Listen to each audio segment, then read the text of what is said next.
Hi, bestie. How are you doing today? I hope you're having a fantastic day. Welcome or welcome back to the Best Friend Book Club. I'm Sarah, and I'm so happy you made it because today we're getting into theories from A Court of Frost and Starlight. So, things that I thought were a little suspicious. If you're interested, stay tuned. We're just going to dive right in. So, I know I mentioned this in another episode. However, the only time that we see a lead door is the lead door that holds in the Book of Breathings, and how they talk about the lead door was usually kept on sarcophagi to keep power in. So why does the townhouse have a lead door? I literally have no theories as to why that could be the way that it is, but it is the only two things that we see that have lead doors are the townhouse and the door that was holding in the Book of Breathings. So when we find out that it's been nearly a year since Reese called in his bargain, I think that's actually crazy. So in that year, she fell in love with and found her mate. They started, I guess they didn't start a war, but they fought in this crazy war, these multiple battles. She also went back to the spring court in that time. It's just a lot happened in just that 1 year. So that's crazy because the amount of things that happened from when he called in his bargain to now is more than what happened from when she killed Andress to now. Well, hold on. That's not what I meant. I meant so that first year of her living at the spring court under the mountain, that whole thing, less happened in that first year than happened in the second year. That's all I meant. And then Feyre is she says, we had both fought for that love, bled for it. Reese had died for it. But Feyre died too. Feyre fully died. I guess she didn't die specifically for her love for Reese. She dies because she loves Tamlin and is fighting for Tamlin, but they have both died and been brought back. So to be like, oh, Reese had died for that love. Reese is just, don't piss me off, because Reese just, I need to take a deep breath because I'm gonna say some things that I shouldn't be saying. So I'm just gonna stop it right there.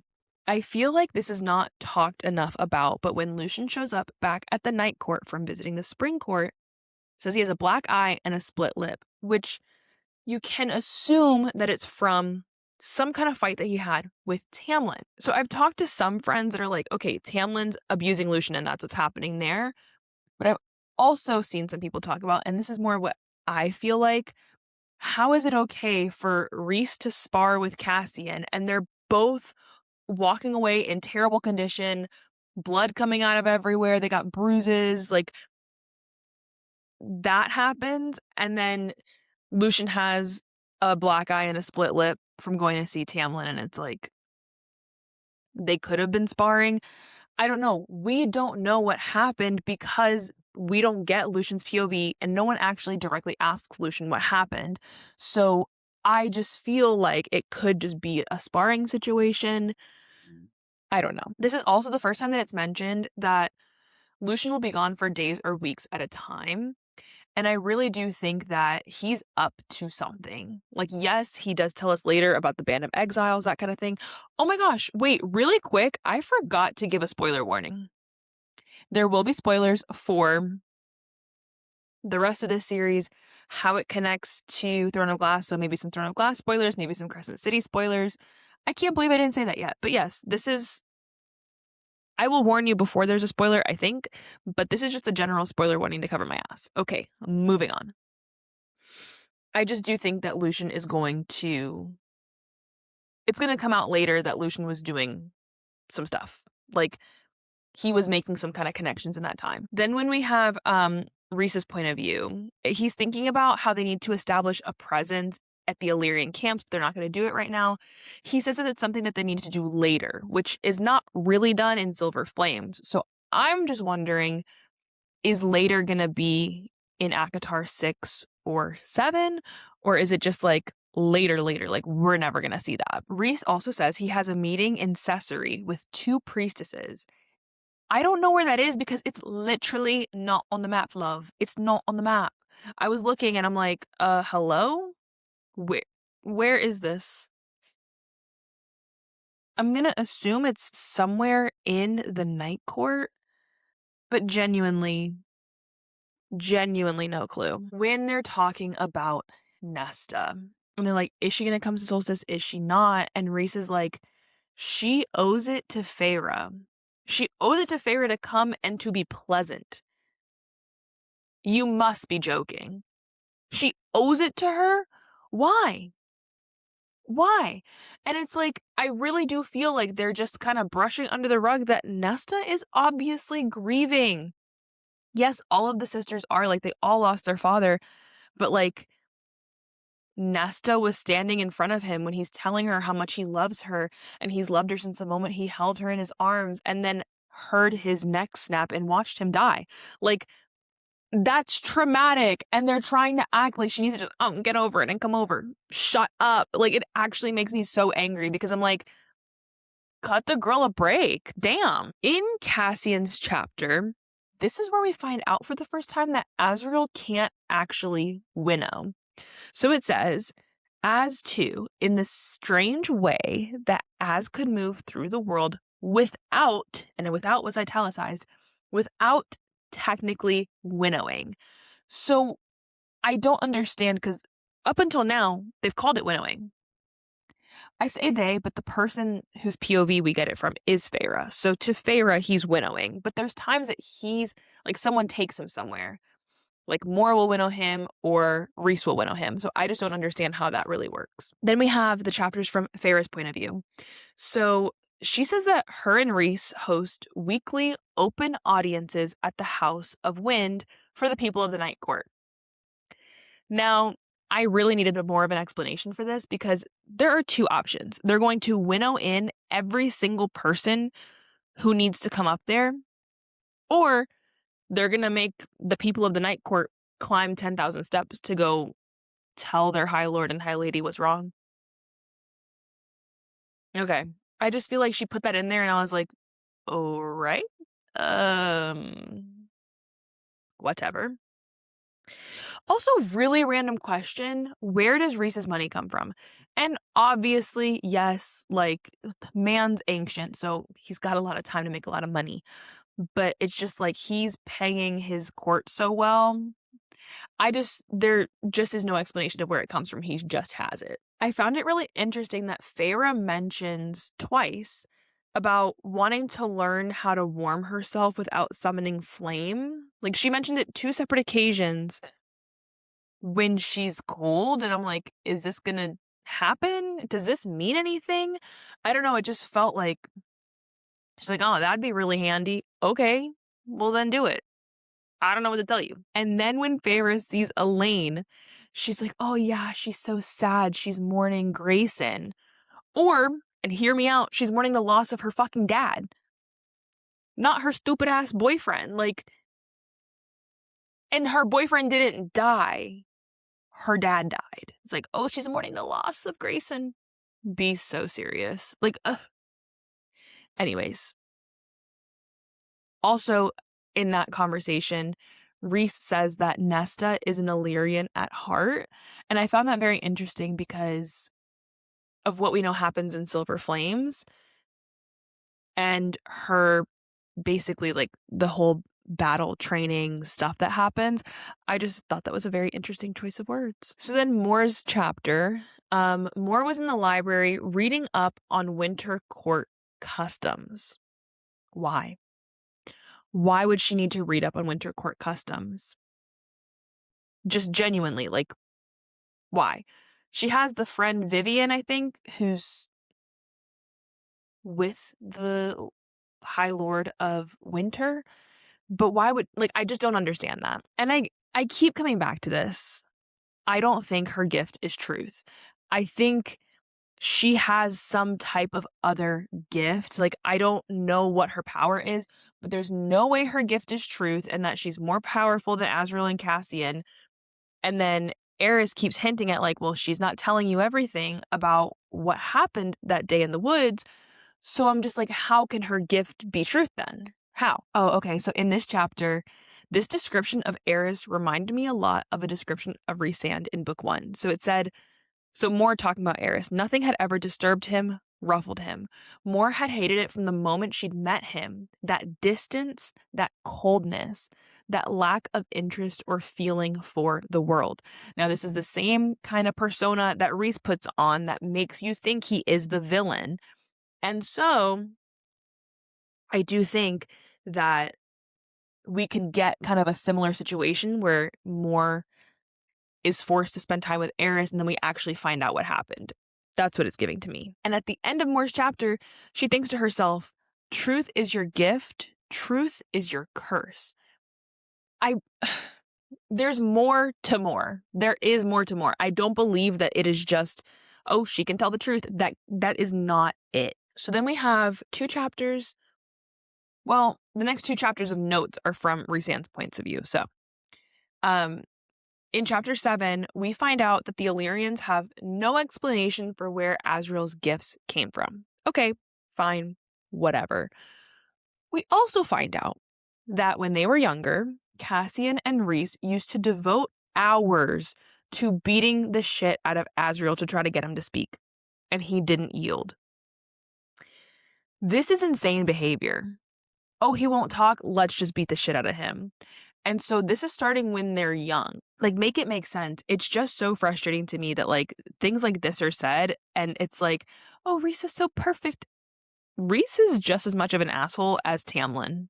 He just does it, like, does things in a hotter way, and everyone's like, oh my god, Rhys. No.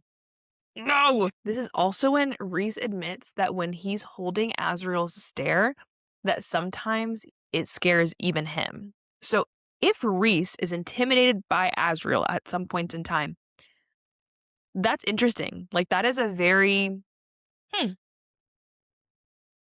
don't know. I just thought that was, Moving on. When they're talking about Vasa, it says that it was as if the curse was woven into her very blood when they're trying to figure out, all the stuff with Vasa and Koshi. It's as if the curse was woven into her very blood. Now, I don't know if I have it in this episode or the one for Silver Flames, but I kind of have this theory, like, what if Vasa's mated to Koshi? And I feel like that's kind of crazy, but there's more stuff to support it later on. So when we get there, I'll let you know. But I did feel like, what if they were mated? Because Koshi refers to Vasa as, like, his, in a way that's, like, I don't remember the exact words that were used, but I was like, it's kind of giving mate. I don't know. I don't even know if that's possible for a human queen to be mated to a death god. What do I know? When Rhys is talking to Feyre about, oh, do you want to go with me to the spring court? He says, like, internally, he's like, oh, perhaps he didn't want any witnesses for what might be said or done. So what it's giving is he doesn't want to be held accountable for his actions. And it's just like, I need to stop. I need to stop because it's going to keep going. I'm going to start spiraling. It's just like, I'm not understanding this, like, incessant need to want to kick Tamlin while he's down. I just don't get it. And then at the end of that chapter, Azriel said that he's going to head to Rose Hall to go see his mom. Where is that? Genuinely, where is that? Where is his mom? Like, I'm assuming we're going to get more of that because I'm assuming we're going to get Azriel's POV at some point in time. So, I don't know. So then when Rhys goes to visit Tamlin, he's basically talking about how shitty the spring court in general looks. More specifically, the manor, but just the spring court does not look good. And yes, Tamlin doesn't have the staff to, like, take care of it anymore because they all left. But I wonder if it has to do with, like, the High Lord's magic being tied to the land. Because Tamlin didn't perform the Great Rite. Lucien did. And Lucien was kicked out of the spring court. So I just wonder, and I'm not saying Lucien is now High Lord of Spring. What I'm saying is, I wonder if in Tamlin not performing the Great Rite and it being Lucien, that magic being tied to Lucien, him not being there, does anything. I don't know. And the fact that Lucien is out hunting for dinner to make sure that Tamlin eats something, like, Lucien does not get enough credit for all that he does. I'm sorry, he doesn't. And this is the line that really, really pisses me off. When Rhys says to Tamlin, after rubbing in his face that he has everything that he's ever wanted, he says, I hope you live the rest of your miserable life alone here. It's a far more satisfying end than slaughtering you. Was that necessary? Like, I get it. Rhys is not supposed to be this, like, good guy. He's like a morally gray character. I get it. But come on now.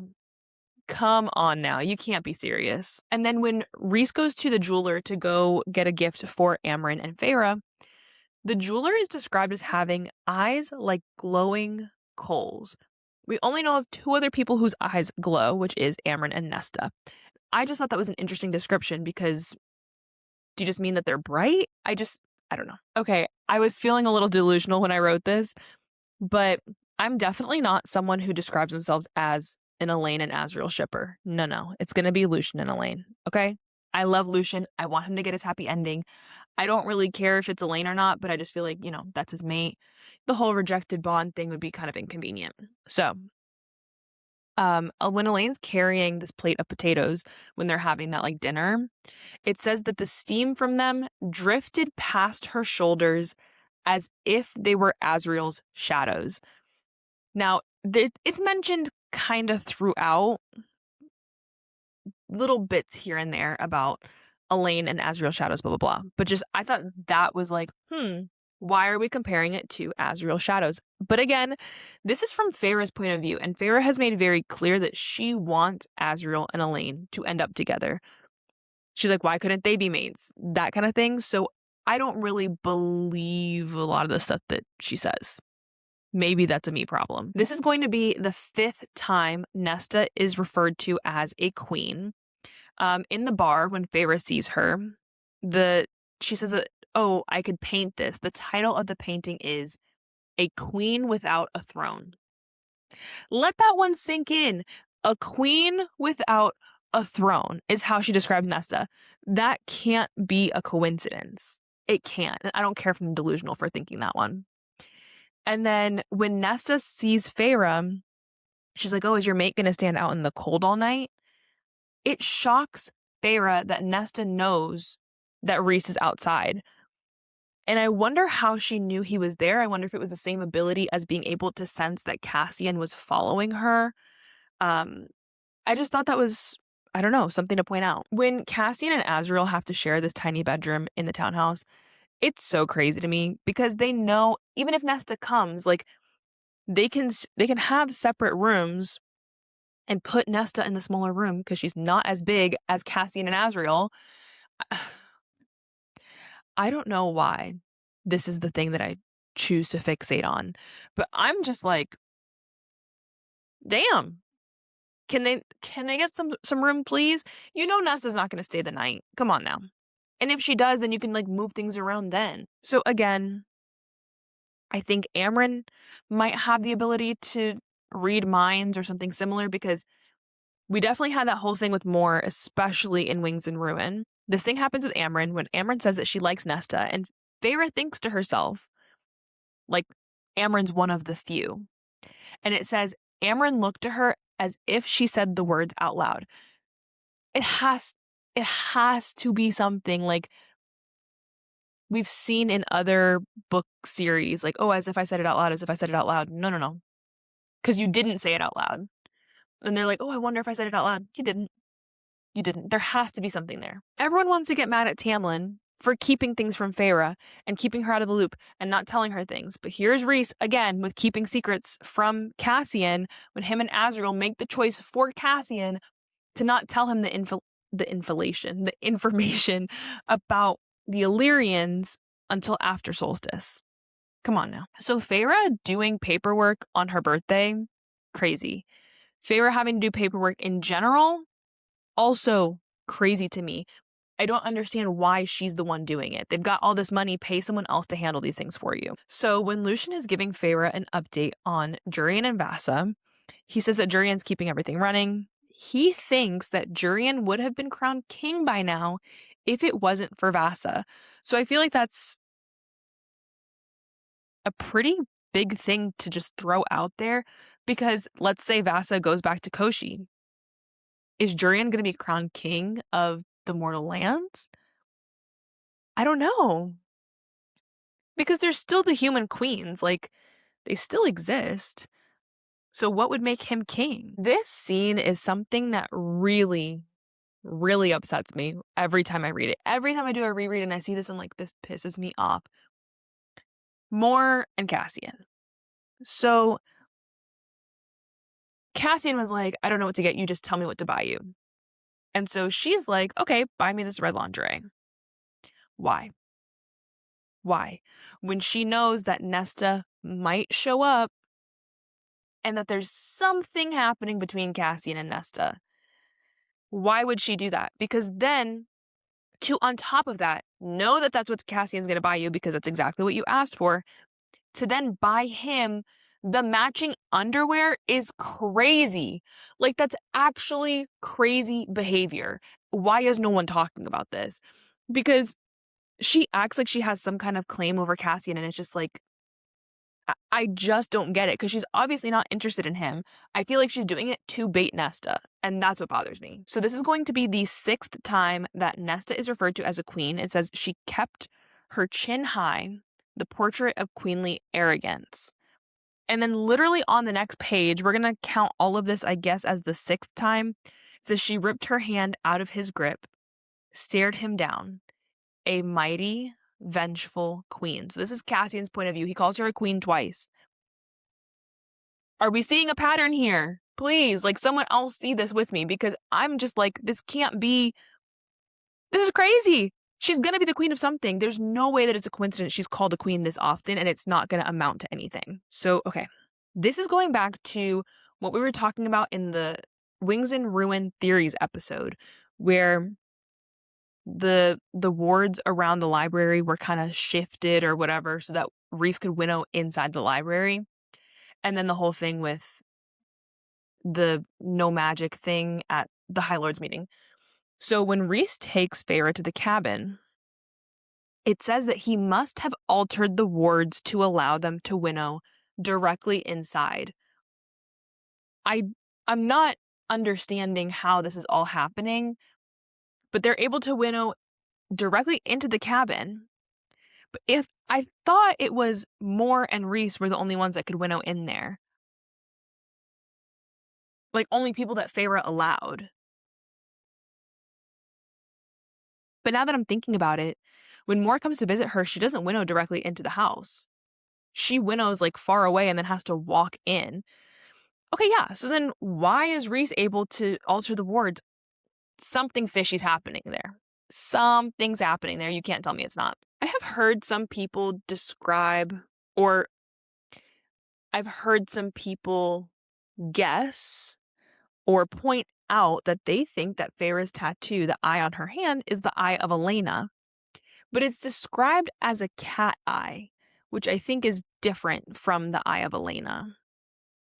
But I want to know what you think, because I could see maybe, but I don't know. I just wanted to point that out. When Rhys gives Feyre the river house, he tells her, I bought this for you. And he's going through every single person in the inner circle.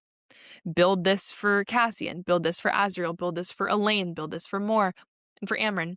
He says every single person except for Nesta. Nesta is the only person that he does not say to build something for, which is just like, you're too old for this, Rhys. You really are too old for this. When Tamlin asks Rhys if Feyre will ever forgive him, it kind of just broke my heart a little bit, because I was like, I don't think that's happening, bud. I really don't. But he wants her forgiveness. And I don't know that it's ever going to happen, but I just feel bad for him in that moment. And that's all that I wanted to point out about that. I really just I feel bad for him. So we're going to wrap this all up with Miss Morrigan. okay, who says that her gift is truth. First line in her chapter 24, is that she lied to Feyre. Okay, so she lied to Feyre, and she said that she was going to the Winter Court, but she stopped at her estate, her manor, whatever it is, first. I just really don't think that Moore's gift is truth. I think that's bullshit, but I guess we'll find out eventually. And there's this darkness in the thorns. It's described on page 216. I kind of wonder if this is Briaxis. Just something about the way it was described made me think, is that my girl Briaxis? Because we still don't know where she is. And all throughout Silver Flames, we do not know where she is. And this is the only time that we see something that is a darkness that seems to have some type of awareness. So I just thought that was really interesting. Okay, so on 216, it says, there between a snarl of thorns, a patch of darkness. It did not move, did not seem to do anything but linger and watch. And then it says, familiar and yet foreign. And something in Moore's power had whispered not to touch it, not to go near it, even if from a distance. That's the only thing that I think that could be. I mean, otherwise, what is it? What could that possibly be other than Briaxis? I would love to hear your theories on what that could be. But yeah. Oh, I almost forgot. I have to pick an emoji for today. It was way harder to pick an emoji for this one than the last one, but I think we're going to do like the little autumn leaves, like the 3 little leaves falling, for the emoji for today. You can comment it on my most recent Instagram post or DM it to me so I know that you made it this far. You can find me on Instagram at bestfriend.bookclub or at simply serotonin. I'm on YouTube at bestfriend.bookclub if you want the video versions of the podcast. And then if you want access to episodes earlier than everyone else, or if you want access to the files of the theories and summaries for all of the episodes, make sure to check out the Patreon. It's going to be patreon.com/bestfriendbookclubpodcast. I would really appreciate your support over there. And yeah, thank you so much for watching, and I will see you next time. Bye.